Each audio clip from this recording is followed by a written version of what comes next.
Helpless prom में आप सबका स्वागत है। आज हम आपकी मुलाकात करवाने जा रहे हैं एक ऐसे डॉक्टर के साथ जो कि पेशेंट्स के लिए किसी वरदान से कम नहीं है। हम बात कर रहे हैं डॉक्टर संजीव गोयल जी की, जो कि MBBS, MS ortho, MCH, best knee and hip joint replacement surgeon है। डॉक्टर संजीव गोयल जी गार्डन हॉस्पिटल 1 लिंक रोड, गुरु अमरदास चौक, जलंधर में अपनी सेवाएं दे रहे हैं। दूर दूर से पेशेंट यहाँ पर पहुँचते हैं और अपना इलाज करवाते हैं।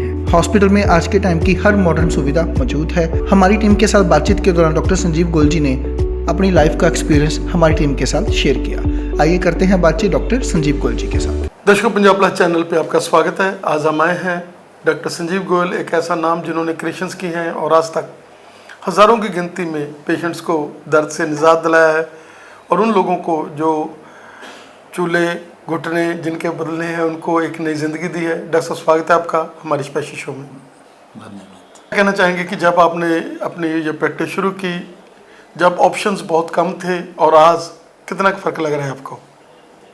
तो आज से प्रैक्टिस कोई 25 साल हो गए करते हुए। जलंधर में 2000 में आया था, तो उसके बाद बहुत फ़र्क है। आजकल जो प्रैक्टिस उस टाइम थी और आज की डेट में हमारे पास जो इक्विपमेंट्स हैं जो जिससे हम ऑपरेशन करते हैं उसमें बहुत ज़्यादा एडवांसमेंट हुई है। आजकल हमारे पास आर्टिफिशियल इंटेलिजेंस और रोबोटिक्स है, ये सब चीज़ें आ गई हैं। और इम्प्लांट्स जो हैं, जो पार्ट्स हम डालते थे, जैसे जॉइंट रिप्लेसमेंट के पार्ट्स डालते थे, वो बहुत ज़्यादा एडवांस हो गए हैं। टेक्निक बहुत ज़्यादा एडवांस हो गई है।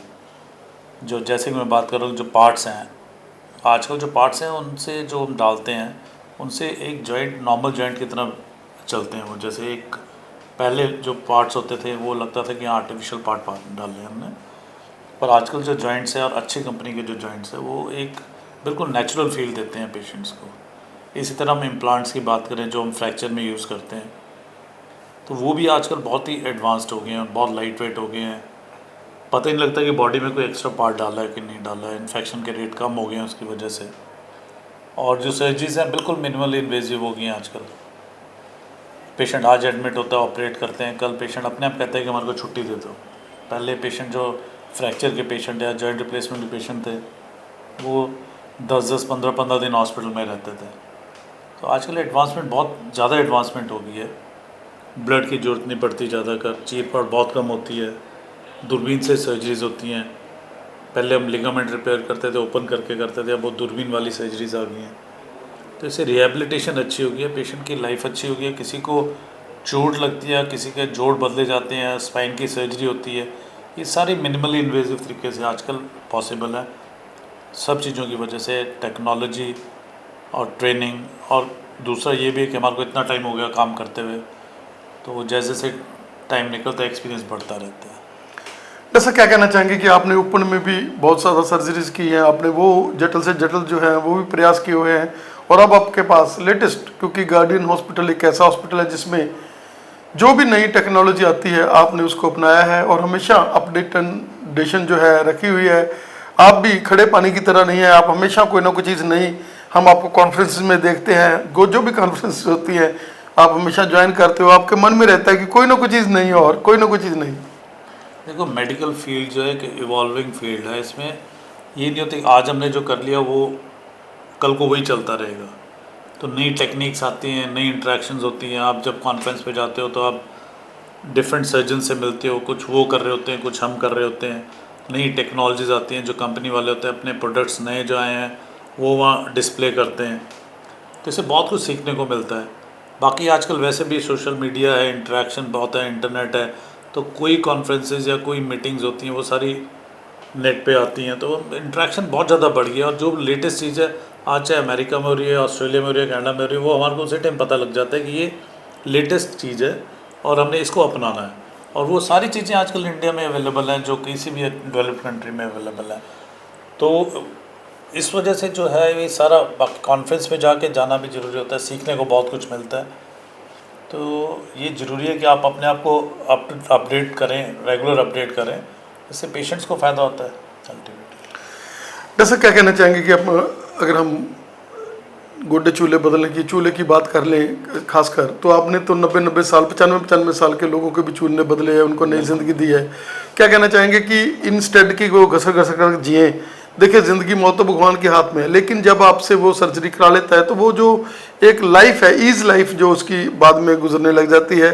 और आजकल टेक्निक्स भी ऐसी आ गई हैं, जैसे आपने बताया कि बहुत ही प्रिसाइज टेक्निक्स हैं जिनके साथ घुटनों में बदलने का, चाहे वो एज्ड हैं, तो कोई फ़र्क पड़ता नहीं ज़्यादा। देखो ये जो चीज़ें हैं, अब जैसे जैसे एज बढ़ रही है वैसे प्रॉब्लम्स भी बढ़ती हैं। आप जैसे कह रहे हैं 90 साल या 100 साल का जो पेशेंट है, ये मैटर नहीं करता कि वो 90 साल का 100 साल का है। पेशेंट डिपेंड करता है फिट है। अगर पेशेंट मेडिकली फिट है तो 90 साल भी कोई उम्र नहीं है। देखो हर कोई जो पेशेंट है, हर कोई आदमी जो है वही चाहता है कि मैं अपने काम करता रहूँ, अपने आप को काम करता रहूँ, अपने पैरों पे खड़ा रहूँ और काम करूँ। तो अगर एक 10 साल के बच्चे को पेन है और एक 90 साल के बच्चे को पेन है, उसको पेन तो उतना ही है, दर्द तो उतना ही है। तो वो जो हार को उसको लाइफ देनी है, एक 90 साल वाले मरीज को उसको पेन फ्री लाइफ देनी है, उसको कंफर्टेबल लाइफ देनी है। हम ये नहीं कह सकते ये 90 साल का हो गया, इसकी उम्र होगी तो इसको कंफर्ट नहीं चाहिए। चाहे 90 साल का है, चाहे 10 साल का है, चाहे 20 साल का है, हर एक पेशेंट को हम उसी तरह से ट्रीट करते हैं क्योंकि उसको कंफर्टेबल लाइफ चाहिए, उसको दर्द नहीं होना चाहिए। और अगर पेशेंट मेडिकली फिट है तो 90 साल में भी हम गोडे बदलते हैं, चूल्हे बदलते हैं।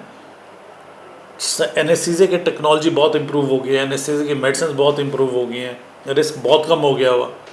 फिर भी हर एक मरीज अलग होता है, हमारे को देखना पड़ता है कि इस मरीज में क्या कॉम्प्लिकेशन होने का डर है और वो कैसे उसको संभालना है। जैसा अगर अपन स्पोर्ट्स इंजरी की बात कर लें तो क्या कहना चाहेंगे कि ये तो एक हब बन चुका है, लोग दूर दूर से फॉरेन के जो पेशेंट्स हैं वो भी प्रेफर करते हैं कि कोई भी प्रॉब्लम आती है, क्योंकि आपका बहुत लंबा यहाँ पर स्टे है जलंधर में, और एनआरआईज हैं जो बहुत आगे आगे चेन बनी हुई है। आपने बहुत सेवा की है, बहुत पहले और हॉस्पिटल्स में भी आपने बहुत बड़ी सेवा की है, और उसके बाद ये जो हॉस्पिटल है जो बिल्कुल मॉडर्न हॉस्पिटल जिसमें हाई क्लास जो है ओटी और हर तरह की facility available, round the clock anaesthesia वाले, क्या कहना चाहेंगे? देखो मैं तो यही कहना चाहूँगा कि हम काम कर रहे हैं, पेशेंट्स के लिए काम कर रहे हैं, नई टेक्नोलॉजीज़ लेके आ रहे हैं, नए इंस्ट्रूमेंट होता है, नए इम्प्लांट्स लेके आ रहे हैं, सब पेशेंट के फ़ायदे के लिए है। और स्पोर्ट्स इंजरीज़ का मैंने काफ़ी देर पहले 15-20 साल दूरबीन से सर्जरी शुरू की थी, और जो उस टाइम जो इक्विपमेंट थे और अब जो इक्विपमेंट है उनमें बहुत रात दिन का फ़र्क पड़ गया। हमारे पास लेटेस्ट कैमराज और ये स्कोप्स हैं जिससे कि हम लिगामेंट्स को रिपेयर करते हैं। हम ये चाहते हैं कि जितने भी ये कबड्डी के प्लेयर हैं, हॉकी के प्लेयर हैं, क्रिकेट के प्लेयर हैं, एथलीट्स हैं, इनको एक नॉर्मल अपनी लाइफ में और अपनी गेम में जितनी जल्दी हो सके उतनी जल्दी हैं। उसके लिए जो है आर्टिफिशियल चीज़ें भी आ गई हैं, अपनी बॉडी से भी चीज़ें निकलती हैं। तो इन दोनों के कॉम्बिनेशन से हम इनको एक रिहेबिलिटेट जल्दी करते हैं ताकि वो अपने गेम में जल्दी आए। स्टेम सेल्स आ गई हैं, पीआरपी आ गया है। तो इन सब चीज़ों की कॉम्बिनेशन से कोई भी एक चीज़ एक पेशेंट में इफेक्टिव नहीं है, तो हमको देखना पड़ता है कि क्या कॉम्बिनेशन है जिससे कि वो खिलाड़ी जो है जिसको चोट लगी है वो वापस अपने गेम में आए और जितनी जल्दी आए, ताकि उसका जो कैरियर जो होता है वो बहुत कम पीरियड का होता है। तो उसमें हमको रिहेबिलिटेशन बहुत ज़रूरी होती है कि चोट लगने के बाद वो जल्दी वापस गेम में आए। हम अगर गोड्डे बदलने की बात कर लें, क्या कहना चाहेंगे कि कई बार गोड्डा एक तो जो है वो पेन में होता है बहुत ज़्यादा, और वो लोग टोटकों में पड़ जाते हैं, कभी कोई चीज़ कभी कोई चीज़, कभी अल्टरनेट थेरेपीज, कभी उनके माइंड में ये रहता है कि हम लोग ओरिजिनल को ही रखें। चलो आपका भी माइंड तो यही रहता है कि ओरिजिनल को रखें, लेकिन कई बार ऐसे होता है कि वो बाहर डाल कर उस गोड्डे के ऊपर वो सेकंड जो गोड्डा है वो बिल्कुल जो सही है, जो जिसको बदलने के बिना हम लोग पहले चल सकते थे, वो भी साथ में इन्फेक्टेड हो जाता है, दोनों बदलने पड़ जाते हैं। देखो कुछ लोगों में तो दोनों गोड्डे ख़राब होते हैं, बिल्कुल ख़राब होते हैं। कुछ लोगों में एक गोड्डा ज़्यादा ख़राब होता है, अगर हम उसकी केयर ना करें तो उसका वजन दूसरे पे आना शुरू होता है, फिर दूसरा भी ख़राब हो जाता है। तो बेटर ये है कि अगर आपको तंगी है, एक गोड्डे में तंगी है, आपका दूसरा गोड्डा ठीक है, तो बेटर है उसको पहले ही ट्रीटमेंट कर लें। ज़रूरी नहीं है कि गोड्डा बदलना ही पड़ेगा, और भी ट्रीटमेंट्स होती हैं, उसकी मेडिसिन होती हैं, फिजियोथेरेपी होती है, इंजेक्शंस आते हैं, दूरबीन से सर्जरी होती है। गोड्डा बदलना तो लास्ट स्टेज है, जब बिल्कुल ही ख़त्म हो जाए। बेटर है कि आपको लगे कि गोड्डे में आपको प्रॉब्लम आ रही है, चूल्हे में किसी भी जोड़ में प्रॉब्लम आ रही है, तो उसको दिखाएं ताकि हम उसको अर्ली स्टेज पे पकड़ लें और उस स्टेज तक पहुँचे ही ना कि गोड्डा बदलना पड़े। बाकी अगर गोड्डा बदलना भी पड़ता है तो जैसे मैंने आपको बताया कि ज़रूरी है दोनों इकट्ठे बदलने। जो ज़्यादा ख़राब है या जो तंग कर रहे हैं हम उसको बदलते हैं। कई बार उसको बदलने से दूसरा गोड्डा और बेटर हो जाता है क्योंकि उस पर जोर आना कम हो जाता है। जैसे अगर हम स्माइन की सर्जरी की बात कर लें, कोई समय था जब लोगों को ये मिथ था कि एक बार स्पाइन की सर्जरी कर ली हमने, एक बार रीढ़ की हड्डी का ऑपरेशन हो गया तो वो सारी ज़िंदगी मंजे से नहीं उठेगा, और वो लगता भी ऐसी था और होता भी ऐसी था। लेकिन आजकल जैसे आपने नई नई टेक्निक्स के साथ बहुत ही मिनिमम इन्वेसिव जैसे आपने बताया, क्या कहना चाहेंगे कि आज वो सर्जरी भी पॉसिबल होगी जो किसी समय पर हम सोच नहीं सकते थे उन सर्जरीज के बारे में? बिल्कुल, देखो जैसे आजकल हम स्पाइन की दूरबीन से सर्जरी आ गई है या लेज़र से सर्जरीज आ गई हैं, इतने बड़े बड़े स्क्रूज या हम रॉड्स स्पाइन में दूरबीन से डालते हैं, जो कि पहले पॉसिबल नहीं था। ये सब चीज़ें जो हैं आधुनिक जो है इंस्ट्रूमेंटेशन से, या हमारे पास जो अंदर स्कैन्स हैं, जो ओटी के अंदर स्कैन्स हैं, वो इतनी क्लियर इमेज दिखाते हैं कि हमारे पास सब चीज़ों का उसमें पता लग जाता है, चाहे वो हड्डी हो चाहे नसें हों। तो इन चीज़ों से टेक्निक में बहुत इम्प्रूवमेंट हुई है, और बगैर चीर-फाड़ कम चीर-फाड़ करने से होता क्या है कि पेशेंट की रिहेबिलिटेशन जो है वो जल्दी हो जाती है और जल्दी इम्प्रूवमेंट होती है हर एक किसी बीमारी में। जैसे हम एम्पेलमेंट स्कीम्स की बात कर लें तो ये हॉस्पिटल एम्पेल्ड है और काफ़ी स्कीम्स हैं, और उसके लिए हमारा अलग से सेल बना हुआ है। पेशेंट्स को यहाँ आकर खजल खुआर नहीं होना पड़ता, उनको गाइड किया जाता है। क्या कहना चाहिए? बिल्कुल जी, हमारे पास ऑलमोस्ट सारी एम्पेलमेंट्स हैं, जैसे प्राइवेट एम्पेलमेंट हो गई, ECHS हो गया, CGHS हो गया, ये सब एम्पेलमेंट करते हैं। हम यही चाहते हैं कि पेशेंट्स जो है हमारे इसका फ़ायदा उठाएं, और हम पेशेंट्स जो भी है जल्दी ठीक हों, इसी के लिए हम काम कर रहे हैं सारे।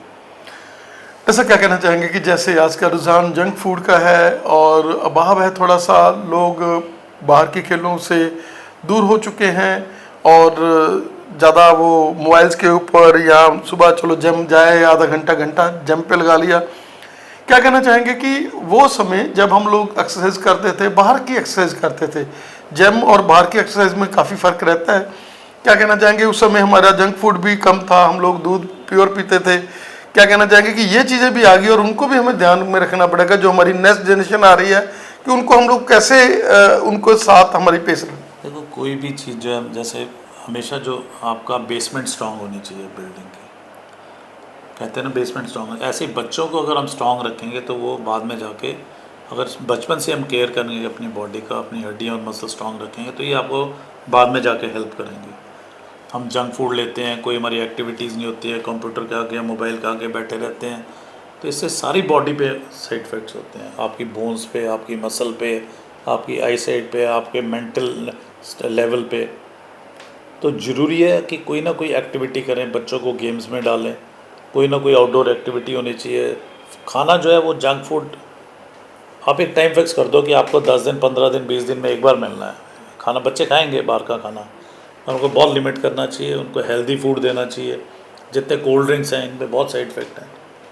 अब जितने भी ये फास्ट फूड्स हैं इनमें प्रिजर्वेटिव डाला होता है, तो इनके साइड, बच्चों के तो ग्रोथ, जो ग्रोइंग बच्चे हैं उनमें तो साइड इफ़ेक्ट्स ज़्यादा हैं इन चीज़ों के। वेट बढ़ रहा है बच्चों का, एक्सरसाइज नहीं कर रहे हैं, तो ये सब चीज़ें अगर हम बचपन से ही कंट्रोल करें तो आने वाले टाइम में जैसे जैसे हमारे एज बढ़ती है, तो अगर हम पहले ध्यान रखेंगे तो उस एज में आके साइड इफ़ेक्ट्स नहीं होंगे। जैसे फीमेल्स में ऑस्टियोपोरोसिस हो जाता है, पोस्ट मीनोपॉजल, तो वो चीज़ें जो हम डिले कर सकते हैं। इन सब जॉइंट्स, अर्थराइटिस की प्रॉब्लम में अगर ओवर वेट है, आप डाइट अच्छी नहीं ले रहे हैं, तो अर्थराइटिस होने के चांस ज़्यादा हो जाते हैं।